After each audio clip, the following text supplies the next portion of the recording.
இனிய உறவுகளுக்கு அன்பான வணக்கம். நான் உங்க குருசாமி பொண்ணு. எல்லாரும் இன்னைக்கான மணி சேவிங் அமௌண்ட் எடுத்து வச்சிங்களா? எடுத்து வைக்கல அப்படின்னா மறக்காமல் எடுத்து வச்சுருங்க. நேற்று நம்ம லைவில் சொன்ன மாதிரி தான் பட்ஜெட் எப்படி போடணும், அதுக்கான டீட்டெயில்ஸ்லாம் நம்ம எப்படி கலெக்ட் பண்ணணும் அப்படின்றத பற்றி தான் இன்றைக்கி நம்ம இந்த வீடியோவில் வந்து பார்க்க போகிறோம். நேற்றே நான் இந்த வீடியோ போஸ்ட் பண்ணுறதா இருந்தேன். திடீர்னு வந்து கெஸ்ட் வந்ததுனால லஞ்ச் வந்து நான் திரும்பவும் பண்ண வேண்டியதாகிடுச்சு. அப்புறம் ஈவினிங் வந்து டிமார்ட் வந்து போயிருந்தோம் கிராசரி பர்ச்சேஸ் பண்ணுறதுக்காக. நான் இந்த மாதம் வந்து கிராசரி பர்ச்சேஸ் பண்ணியிருக்கிறேன். அதுக்கான டீட்டெயில்ஸ் வேணும் அப்படின்னு நினச்சிங்கன்னா கமெண்ட்டில் மென்ஷன் பண்ணுங்கள். அதுக்கான வீடியோவே நான் உங்கள் கூட வந்து ஷேர் பண்ணிக்கிறேன். இப்போ வாங்க நம்ம பட்ஜெட் வந்து எப்படி எழுதலாம் அப்படின்றத பற்றி நம்ம வந்து தெரிஞ்சுக்கலாம். வரவு செலவு கணக்கு எப்படி எழுதுறது அப்படின்றது தான் இன்றைக்கி நம்ம இந்த வீடியோவில் வந்து பார்க்க போகிறோம்.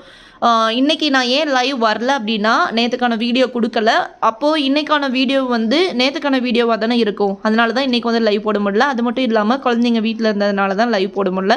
ஸோ நாளைக்கு எப்பவும் போல் 11 மணிக்கு லைவ் இருக்குது. எல்லாருமே மறக்காமல் லைவ் அட்டன் பண்ணுங்கள். என்கிட்ட டைரெக்டாக கேட்கணும்னு நினைக்கிற எல்லா விஷயங்களையுமே நம்ம லைவில் வந்து டிஸ்கஸ் பண்ணலாம். இப்போ வாங்க நம்ம டைரெக்டாக வந்து வீடியோக்குள்ளே போயிடலாம். ஃபஸ்ட்டு நம்ம பட்ஜெட்டை எழுதுறதுக்கு முன்னாடி, நம்ம வீட்டோட வரவு செலவு கணக்கை எழுதுறதுக்கு முன்னாடி 2 விஷயம் வந்து நம்மளுக்கு ரொம்ப நல்லா தெரிஞ்சிருக்கணும். இதை பற்றின புரிதல் வந்து நம்மளுக்கு கண்டிப்பாக இருக்கணும். அப்படி இருந்தால் மட்டும்தான் நம்மளால் ஒரு ப்ராப்பரான பட்ஜெட்டை வந்து நம்ம போட முடியும். பட்ஜெட்னால் என்ன, வரவு செலவு கணக்கு அப்படின்னு சொல்லும்போது எல்லாருக்குமே தெரியும். பட்ஜெட்டுன்ற போது பட்ஜெட்டுக்கான ரூல்ஸ் எல்லாமே இருக்குது. பட்ஜெட் வந்து எப்படி போடுவாங்க, என்னென்ன டீட்டெயில்ஸ் எல்லாம் வேணும், இது எல்லாமே உங்களுக்கு தெரியுமா? எப்படி எழுதணும், எங்கேருந்து ஸ்டார்ட் பண்ணணும் இப்படின்ற புரிதல் இல்லாததுனால தான் நிறைய பேர் வந்து இன்னும் பட்ஜெட் போடாமல் இருக்கீங்க. கரெக்ட் தானே? இது எல்லாத்துக்குமேவும் கிளாரிஃபை பண்ணுற விதமாக தான் இன்றைக்கி இந்த வீடியோ வந்து இருக்க போகுது. பட்ஜெட்டுன்னு எடுத்துக்கும் போது நீங்கள் பட்ஜெட்டில் எந்த ரூலை ஃபாலோ பண்ண போகிறீங்க அப்படின்றது தான் ரொம்ப இம்பார்ட்டண்டான விஷயம். பேசிக்காக இருக்கிற ரூலையா இல்லை ககிபோவை ஃபாலோ பண்ண போகிறீங்களா? நீங்கள் இப்போ தான் ஃபஸ்ட் டைம் வந்து உங்களோட பட்ஜெட்டை ஸ்டார்ட் பண்ணுறீங்க அப்படின்னா நீங்கள் பேசிக் ரூலையே வந்து எடுத்துக்கலாம். பேசிக் ரூலை வந்து நீங்கள் எடுத்துக்கும் போது உங்களுக்கு ரொம்ப ஈஸியாக இருக்கும். பேசிக் ரூலில் எப்படி பண்ணுறது, ககிபோனா என்ன அப்படின்றத பற்றியும் நம்ம இந்த வீடியோவில் வந்து பார்க்கலாம். இப்போது ஃபஸ்ட்டு வந்து இன்கம் ஷீட் தான் நீங்கள் வந்து ரெடி பண்ண போகிறீங்க. இன்கம் ஷீட்டை பொறுத்த வரைக்கும் உங்களுக்கு என்னென்ன இன்கம் வந்து வருது, இன்கம் சோர்ஸ் வந்து என்னென்ன இருக்குது அப்படின்னு சொல்லி ஃபஸ்ட்டு வந்து நோட்ஸ் எடுக்கணும். உங்களுக்கான சேலரி, உங்கள் ஹஸ்பண்டோட சேலரி, அப்புறம் பேசிவ் இன்கம் ஏதாச்சும் உங்களுக்கு வர மாதிரி இருந்துச்சு அப்படின்னா, பேசிவ் இன்கம்மை பொறுத்த வரைக்கும் நிறைய விதத்தில் வந்து அதுக்கான இன்கம் வரும். இன்கம் ரெடி பண்ணுறவங்களுக்கு தெரியும். இன்கம் இல்லாதவங்களுக்கு நான் எக்ஸாம்பிள் மட்டும் சொல்கிறேன். இப்போ ஒரு வீடு வந்து நீங்கள் ஆல்ரெடி ஓன் ஹவுஸில் இருக்கிறீங்க, இன்னொரு வீடு வந்து கட்டி அதில் வர்ற ரெண்ட் எடுத்து நம்ம வந்து யூஸ் பண்ணிக்கிற மாதிரி இருந்துச்சுன்னா அது பேர் தான் பேசிவ் இன்கம். இப்போது யூடியூப்மேவும் பேசிவ் இன்கமில் தான் வரும். நம்ம வீடியோஸ் போட்டாலும் போடாட்டியும் அதுக்கான இன்கம் வந்து சின்ன லெவலில் வந்துட்டுருக்கோம். இது வந்து ஒவ்வொரு யூடியூபர்ஸையும் பொறுத்து. இப்போ என்ன மாதிரி இருக்கிறவங்களுக்கு $0.2 வந்து வரும் அப்படின்னு வச்சுக்கோங்களேன். இப்போ நான் வீடியோ போடல அப்படின்னா $0.2. அப்போ இந்த $0.22 சேர்ந்து தான் எனக்கு வந்து $1,000 எனக்கு வருது. அன்றைக்கி எனக்கான இன்கம் வரும். இந்த மாதிரி நம்ம வேலை பார்த்தாலும் வேலை பார்க்காட்டியும் நமக்கான இன்கம் ஜென்ரேட் ஆகிக்கிட்டே இருந்துச்சுன்னா அதுக்கு பேர் தான் பேசிவ் இன்கம். உங்களுக்கு ஏதாவது பேசிவ் இன்கம் வருதா அப்படின்றத நீங்கள் செக் பண்ணி உங்களுக்கான இன்கம் ஷீட்டில் எழுதிக்கோங்க. யாருக்காச்சும் வந்து அமௌண்ட் கொடுத்துருக்குறீங்க, அதுக்காக இன்ட்ரெஸ்ட் வந்து மந்த்லி அவங்க கொடுத்துட்ருக்காங்க அப்படின்னா அதுவும் நம்மளுக்கு எக்ஸ்ட்ரா வர இன்கம் தான். அது மட்டும் இல்லாமல் பேங்க்கில் வந்து நீங்கள் ஒரு அமௌண்ட் போட்டிருக்கிறீங்க, மாதம் அதுக்கான இன்ட்ரெஸ்ட் வந்து நம்ம வாங்கிக்கிற மாதிரி இருக்குது அப்படின்னா நீங்கள் எடுத்து வீட்டுக்கு கொண்டு வந்தீங்க அப்படின்னா அதுவுமே உங்களோட இன்கமில் தான் வரும். ஸ்மால் பிஸ்னஸ் ஏதாவது பண்ணிக்கிட்டு இருந்தீங்க அப்படின்னா ஒரு நாளைக்கு $100 சம்பாதிச்சாலுமே அது உங்களோட ஏர்னிங் தானே. அது மூலமாக ஏதாவது இன்கம் வந்துச்சு அப்படின்னா அதையுமே உங்களோட இன்கம் ஷீட்டில் தான் கொண்டு வரணும். ஏதாச்சும் ஸ்கீமை பொறுத்த வரைக்குமேவும் கவர்மெண்ட் ஸ்கீம் ஏதாச்சும் நீங்கள் எலிஜிபிள் ஆகியிருந்தீங்க அப்படின்னா, இப்போ வந்து மகளிருக்கு $1000 கொடுக்குறாங்க இல்லையா, அந்த மாதிரி இப்போது இந்த $1000 உங்களோட இன்கம் ஷீட்டில் தான் வரணும். இல்லை அப்படின்னா இந்த $1000 வந்து அப்படியே தனியாக டிவைட் பண்ணிடுங்க. உங்களுக்காக ஏதாச்சும் ஒன்று ஆசைப்பட்ட விஷயத்த வந்து பண்ணுறதுக்கு வச்சுக்கோங்க. அப்படி இல்லை அப்படின்னா அதை இன்வெஸ்ட்மெண்ட்டாக மாற்றுறதுக்கு என்ன சோர்ஸ் இருக்குது அப்படின்றத யோசிச்சு இப்போவேவும் ப்ராப்பராக பிளான் பண்ண ஆரம்பிங்க. திடீர்னு வராமல் போயிடுச்சுன்னா என்ன பண்ண அப்படின்னு யோசிக்கிறவங்களுக்கு சொல்கிறேன். இந்த $1000 மாதம் சம்பாதிக்கிறதுக்கு நீங்கள் என்ன பண்ண முடியும் அப்படின்றதையும் இப்போ இருந்து யோசிங்க. அப்புறமா நம்ம நெக்ஸ்ட்டு வந்து எக்ஸ்பென்சஸ்க்கு போயிடலாம். எக்ஸ்பென்சஸை பொறுத்த வரைக்கும் நிறைய வந்து இருக்குது. எக்ஸ்பென்சஸை ஃபஸ்ட்டு பார்த்துடலாம். அதுக்கப்புறமா தான் அதை வந்து வேரியபிள் எக்ஸ்பென்சஸ் அப்புறம் ஃபிக்ஸ்டு எக்ஸ்பென்சஸ் அப்படின்றத 2ஆக டிவைட் பண்ணணும். அதை வந்து நம்ம பட்ஜெட் போகும்போது அந்த பட்ஜெட்லேருந்து நம்ம வந்து எப்படி பிரிக்கிறது, எங்கேருந்து எதை எப்படி எடுத்து பண்ணணும் அப்படின்ற எல்லா விஷயங்களையும் அங்கே பார்க்கலாம். பட்ஜெட் ரூலை பார்த்ததுக்கப்புறமா ரெண்ட்டு தான் நம்மளோட எக்ஸ்பென்சஸில் ஃபஸ்ட்டு நான் பார்க்குறது. அதுக்கப்புறமா கரண்ட் பில்லு, கேஸுக்கு ஆகிற செலவு. கேஸை பொறுத்த வரைக்குமேவும் 2 மாதத்துக்கு ஒருக்க தானே அப்போம்போது பார்த்துக்கலாம் அப்படின்னு சொல்லிலாம் விடாதீங்க. 2 மாதத்துக்கு ஒருக்கனாலும் பாதி அமௌண்ட்டை டிவைட் பண்ணி வச்சுருங்க. அப்போ தான் உங்களுக்கு வந்து ரொம்ப ஈஸியாக இருக்கும்.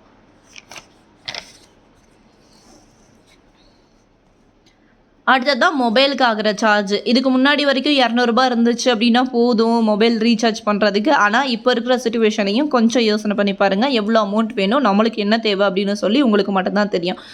கேபிளுக்கு ஆகிற அமௌண்ட் வந்து எவ்வளோ மாதம் அப்படின்னு சொல்லி, வாட்டருக்கு ஏதாவது அமௌண்ட் பே பண்ணிக்கிட்டு இருந்தீங்க அப்படின்னா அதுக்காகவும் ஒரு மாதத்துக்கு எவ்வளோ நீங்கள் பண்ணிகிட்ருக்கீங்க அப்படின்னு சொல்லி நோட் பண்ணணும்.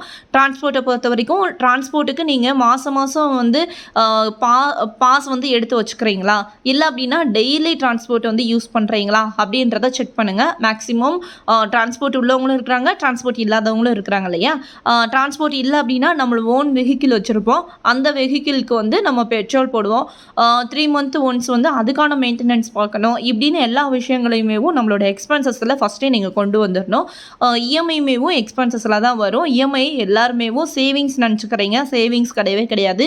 நம்ம ஒரு பொருளை வாங்கிட்டு அதுக்கான கடனை தான் நம்ம வந்து கட்டிக்கிட்டு இருக்கோம். அப்போ வந்து அதை நம்ம கடன் கட்டுறதுனால எக்ஸ்பென்சஸில் தான் வந்து சேரும். ஏதாச்சும் ஒரு அமௌண்ட் வாங்கிட்டு அதுக்காக இன்ட்ரெஸ்ட் மாதம் பே பண்ணிக்கிட்டு இருந்தீங்க அப்படின்னா அதுவுமேவும் நம்மளோட எக்ஸ்பென்சஸ் சீட்டில் தான் நீங்கள் வந்து கொண்டு வரணும். சீட்டுமேவும் நீங்கள் சீட்டுக்கான பணத்தை எடுக்காத வரைக்கும் தான் அது வந்து உங்களோட சேவிங்ஸ். சீட்டுக்கான பணத்தை எடுத்துட்டீங்க அப்படின்னா அது வந்து உங்களோட எக்ஸ்பென்சஸில் தான் நீங்கள் கொண்டு வரணும். அப்படின்னா தான் அதுக்கான கணக்கு வந்து நீங்கள் பண்ணுறதுக்கு கரெக்டாக இருக்கும். இது எல்லாமேவும் ஃபிக்ஸ்டு எக்ஸ்பென்சஸ்குள்ளே வரும். அதுக்கப்புறமா கிராசரி, ஒவ்வொரு நாளுமே தேவையான செலவு இதெல்லாம். கிராசரியாக இருக்கட்டும், veg and fruits, non veg, snacks, milk, என்டர்டைன்மெண்ட்டுக்காக நம்ம என்னென்னலாம் செலவு பண்ணுறோம். குழந்தைங்கள வந்து டியூஷன் அனுப்புகிறவங்களா இருந்தீங்க அப்படின்னா அந்த டியூஷனுக்கு ஆகிற செலவு, ஸ்கூல் ஃபீஸ் வந்து நீங்கள் பே பண்ணுறவங்களா இருந்தீங்க அப்படின்னா அதுக்கு வந்து மாதம் நீங்கள் ஸ்ப்ளிட் பண்ணிக்கிட்டீங்க அப்படின்னா உங்களுக்கு ரொம்ப ஈஸியாக இருக்கும். பல்காக வருஷத்துக்கு ஒருக்க தானே, 3 மாதத்துக்கு ஒருக்க தானே டேம் ஃபீஸ் கட்ட போகிறோம், அந்த மாதத்தில் எடுத்து நம்ம பண்ணிக்கலாம் அப்படின்னு நினச்சிங்கன்னா அந்த மாதத்தை சமாளிக்கிறதுக்கு ரொம்ப கஷ்டமாக இருக்கும் தானே. அந்த மாதத்தை சமாளிக்கிறது கஷ்டமாக இருக்கும். ஆனால் அந்த மாதத்தை சரி பண்ணுறதுக்கு 2 மாதம் ஆகும். இதையுமே நீங்கள் கரெக்ட் பண்ணிக்க மாதம் ஸ்ப்ளிட் பண்ணிட்டீங்க அப்படின்னா ரொம்ப ஈஸியாக இருக்கும் தானே. ஹோட்டல் ஃபுட்டு மாதத்துக்கு 2 தடவை 3 தடவை வாங்குறது ஓகே தான். என்னை பொறுத்த வரைக்கும் வாரத்துக்கு ஒரு தடவை நம்ம வெளியில் வாங்கி சாப்பிட்ணும் அப்படின்னு நினைக்கிறது ஒரு எல்லாருமே ஆசைப்படுற ஒரு விஷயம். அதுக்குமேவும் நீங்கள் அமௌண்ட்டை வந்து டிவைட் பண்ணிக்கிட்டு பண்ணிங்க அப்படின்னா ரொம்ப வந்து உங்களுக்கு பெட்டராக இருக்கும். எங்கே வாங்க போகிறீங்க, எப்படி வாங்க போகிறீங்க அப்படின்றதுமேவும் இதில் வந்து இருக்குது. ஸ்கூல் பஸ்க்கு நீங்கள் பே பண்ணுறவங்களா இருந்தீங்க அப்படின்னா அதுவுமே நம்ம மந்த்லி பே பண்ண வேண்டியது இருக்கும் இல்லையா. அதுவுமே நம்மளோட எக்ஸ்பென்சஸ் சீட்டில் தான் வரும். இது நீங்கள் அப்பார்ட்மெண்ட்டில் இருந்தீங்க அப்படின்னா அப்பார்ட்மெண்ட்டில் வந்து மெயின்டெனன்ஸ் சார்ஜ் அப்படின்னு சொல்லி வாங்குவாங்க. அதுக்காக போகிற அமௌண்ட்டுமேவும் எக்ஸ்பென்சஸில் தான் வரும். எமர்ஜென்சிக்கு நம்ம வந்து ஃபஸ்ட்டே அமௌண்ட் எடுத்து வச்சுட்டு பேலன்ஸை தான் செலவு பண்ணோம். எமர்ஜென்சி அமௌண்ட்டை செலவு பண்ணுறதுக்காக தானே நம்ம எடுத்து வைக்கிறோம். அப்போ அந்த எமர்ஜென்சி அமௌண்ட்டையும் நம்ம வந்து எக்ஸ்பென்சஸ் சீட்டில் தான் கொண்டு வரணும். எக்ஸ்பென்சஸ் இது எல்லாமேவும் டோட்டலாக எக்ஸ்பென்சஸில் தான் வரும். இப்போது இன்கம்னா எங்கெங்கெல்லாம் இன்கம் வருது, எப்படிலாம் நம்மளோட இன்கம் வந்து எழுதணும் அப்படின்றத நீங்கள் பார்த்துட்டீங்க. அதுக்கப்புறமா எக்ஸ்பென்சஸ் வந்து என்னென்னலாம் எக்ஸ்பென்சஸ்ஸு, எப்படியெல்லாம் அந்த எக்ஸ்பென்சஸ்க்கு வந்து நம்ம எவ்வளோ ஆகும் அப்படின்றத ஃபஸ்ட்டு தெரிஞ்சுக்க போகிறீங்க. இதனால தான் இன்கம் எவ்வளோ வருது, எக்ஸ்பென்சஸ் வந்து ஒரு மாதத்துக்கு என்ன ஆகுது அப்படின்னு சொல்லி கேட்டகரி வைஸாக ஸ்ப்ளிட் பண்ணி எழுதிக்க போகிறீங்க. அப்புறமா நம்ம வந்து பட்ஜெட் போட ஆரம்பிக்கலாமா? இதாங்க காமன் பட்ஜெட் ரூலு. 50-30-20. 50% வந்து நம்மளோட நீடுக்காகவும், 30% வந்து வாண்ட்டுக்காகவும், 20% வந்து நம்மளோட சேவிங்ஸ்க்காகவும். ஃபஸ்ட்டு சேவிங்ஸ்க்கான அமௌண்ட்டை எடுத்து வச்சுட்டு பேலன்ஸ் இருக்கிறத மட்டும்தான் நம்மளோட செலவு அப்படின்னு நினச்சி செலவு பண்ண ஆரம்பிக்கணும். இந்த 50% நீடு இருக்கு இல்லையா, இந்த நீடை தான் ஃபிக்ஸ்டு எக்ஸ்பென்சஸ், வேரியபிள் எக்ஸ்பென்சஸ் அப்படின்னு சொல்லி ஸ்ப்ளிட் பண்ணணும். நம்ம ஆல்ரெடி எக்ஸ்பென்சஸை பற்றி டீட்டெயிலாக பார்த்ததுனால நான் வந்து உங்களுக்கு ஷார்ட்டாக எக்ஸாம்பிளுக்கு மட்டும் சொல்லியிருக்கிறேன். அது மாதிரி ஒரு பட்ஜெட் அமௌண்ட் டைமேவும் நான் எடுத்திருக்கிறேன். ஒரு மாத சம்பளம் வந்து 30,000 வாங்குறவங்களா இருந்தாங்க அப்படின்னா 15,000 தான் அவங்களோட நீடுக்காக. அந்த 15,000த்துக்குள்ள ரெண்ட்டாக இருக்கட்டும், இஎம்ஐ ஏதாவது பே பண்ணிக்கிட்டு இருந்தீங்க அப்படின்னா இஎம்ஐ, இன்ட்ரெஸ்ட் பே பண்ணிங்கன்னா interest, mobile bill, current bill, tuition fee, ஸ்கூலுக்காக அமௌண்ட் எடுத்து வைக்கிறது, ஸ்கூலோட டிரான்ஸ்போர்ட் ஃபீ, இப்படின்னு சொல்லி அத்தனை விஷயங்களையுமேவும் இதுக்குள்ளே தான் கொண்டு வரும். ஃபிக்ஸ்டாக இந்த மாதத்துக்கு இந்த அமௌண்ட் அப்படின்றது நம்மளுக்கு தெரியும் இல்லையா. அப்படி ஆகிற ஃபிக்ஸ்டு கமிட்மெண்ட் மொத்தமேவும் ஃபிக்ஸ்டு எக்ஸ்பென்சஸ்க்குள்ளே வந்துடணும். Fixed fixed expenses plus variable expenses ரெண்டும் சேர்த்து தான் 15,000க்குள்ள நீங்கள் கம்ப்ளீட் பண்ணுற மாதிரி வச்சுக்கணும். அப்படின்னா தான் உங்களோட பட்ஜெட் வந்து ப்ராப்பராக இருக்கும். வேரியபிள் எக்ஸ்பென்சஸ் பொறுத்த வரைக்கும் ஒவ்வொரு நாளும் ஆகிற செலவு, grocery, veg and fruits, milk, hotel foods ஏதாவது நீங்கள் வாங்குனீங்க அப்படின்னா இந்த மாதிரி நீங்கள் வந்து ஒவ்வொரு நாளும் என்னென்ன பண்ணுறீங்க அப்படின்றது உங்களுக்கு தானே தெரியும். அயனிங் வந்து வெளியில் கொடுத்து பண்ணுறீங்க அப்படின்னா அயனிங்க்கு ஆகிற செலவு அது வந்து ஒரு நாள் இருக்கும், ஒரு நாள் இருக்காது. பெட்ரோல் பொறுத்த வரைக்கும் ஒரு டார்கெட் அமௌண்ட் வச்சுருப்பீங்க, அந்த அமௌண்ட்டை விட நம்மளுக்கு வந்து கம்மியாக தான் செலவாகும். ஃபஸ்ட்டு என்ன நம்ம ஃபிக்ஸ் பண்ண போகிறோம் அப்படின்றதையும் தாண்டி எவ்வளோ ஆகும் ஒரு மாதத்துக்கு அப்படின்னு தெரிஞ்சுக்கணும். அது தெரிஞ்சுக்கிறதுக்காக தான் நான் first income sheet, expenses sheet வந்து கொடுத்தது. இது ரெண்டையும் ஒரு மாதம் தெரிஞ்சுக்கிட்டீங்க அப்படின்னா அடுத்த மாதத்துலேருந்து நீங்கள் வந்து பட்ஜெட்டை வந்து ப்ராப்பராக போட ஆரம்பிச்சிருவீங்க. இப்போது நீடுக்காக நம்ம 15,000 கொடுத்து அந்த 15,000த்தில் நம்மளோட டோட்டல் எக்ஸ்பென்சஸையும் பார்த்தோம் இல்லையா.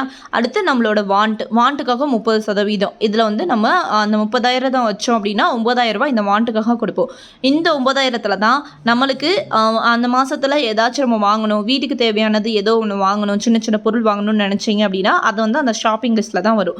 மூவிக்கு ஏதாவது ஒரு மாதத்துக்கு ஒரு தடவையாவது போகணுன்னு தோணலாம், இல்லை 3 மாதத்துக்கு ஒருக்க போகணுன்னு தோணலாம்ல. எல்லாருக்கும் தோன்ற ஆசைகள் தான் இது வந்து. அப்புறமா ஸ்மாலாக ஏதாவது ட்ராவல் ஏதாவது பண்ணிங்க அப்படின்னா அதுக்காக போகிற செலவையுமேவும் இந்த வாண்ட்டுக்குள்ளே தான் வரும். பர்த்டே செலிப்ரேஷன் இதெல்லாம் வந்து மாதம் வரப்போகிறது கிடையாது. ஆனால் இந்த அமௌண்ட்டை வந்து 12 மாதத்துக்குமேவும் இந்த அமௌண்ட் தான், இதை வச்சு தான் இங்கே இருக்கிற எல்லா செலவுகளையுமேவும் நீங்கள் பார்க்கணும். இந்த மாதம் தான் நம்மளுக்கு எந்த செலவுமே கிடையாதுல்ல, பார்த்துக்கலாம் அடுத்த மாதம் தானே அப்படின்னு சொல்லிட்டு இந்த அமௌண்ட் எடுத்து இஷ்டத்துக்கு செலவு பண்ணிங்க அப்படின்னா அடுத்த மாதம் வர போகிறதுக்கு என்ன பண்ணுவீங்க? ஒரு வருஷத்துக்கு ஒருக்க வெக்கேஷன் அப்படின்னு சொல்லி வெளியில் போயிட்டு வரணும் அப்படின்னு சொல்லி எல்லாருக்குமே ஆசை இருக்கும். ஆனால் எத்தனை பேர் அதை கனவுகளோட மட்டுமே வச்சுருக்கிறோம்? ஆசைகளை என்னைக்கு வந்து அனுபவிக்க போகிறோம் அப்படின்னு தான் இந்த இடத்துல வந்து நம்மளோட கொஸ்டின் மார்க்கை வந்து வைக்கணும். அப்படி வைக்கணும் அப்படின்னா வாண்ட்டுக்கான அமௌண்ட்டை நம்ம ப்ராப்பராக ஒவ்வொரு மாதமும் எடுத்து வச்சோம் அப்படின்னா தானே நம்மளோட ஆசைகள் அத்தனையுமேவும் நிறைவேறும். அப்போது இப்போ இருந்தேவும் உங்களோட வாண்ட்டை வந்து ஸ்ப்ளிட் பண்ணுங்கள், அதுக்கான அமௌண்ட்டை எடுத்து வைங்க. தீபாவளி, பொங்கல் இந்த மாதிரி செலிப்ரேஷனுக்காக அந்தந்த மாதத்துலேருந்து அமௌண்ட் எடுக்கிறத விட்டுட்டு ஒவ்வொரு மாதமேவும் என்னோட ஆசைகளுக்காக நான் இந்த அமௌண்ட்டை வந்து எடுத்து வைக்கிறேன் அப்படின்னு சொல்லி எடுத்து வச்சிங்க அப்படின்னா எந்த ஒரு ஃபங்க்ஷனாக இருந்தாலும் ரொம்ப ஹாப்பியாக வந்து நீங்கள் செலிப்ரேட் பண்ண ஆரம்பிப்பீங்க. இப்போது அடுத்ததான் சேவிங்ஸ் வந்து 20% அமௌண்ட்டை வந்து ஃபஸ்ட்டு எடுத்து வச்சிட்டோம் இல்லையா, அந்த 20% அமௌண்ட்டை எப்படி யூஸ்ஃபுல்லாக நம்ம மாற்ற முடியும் அப்படின்ற விஷயங்களையும் நம்ம பார்க்கணும் இல்லையா.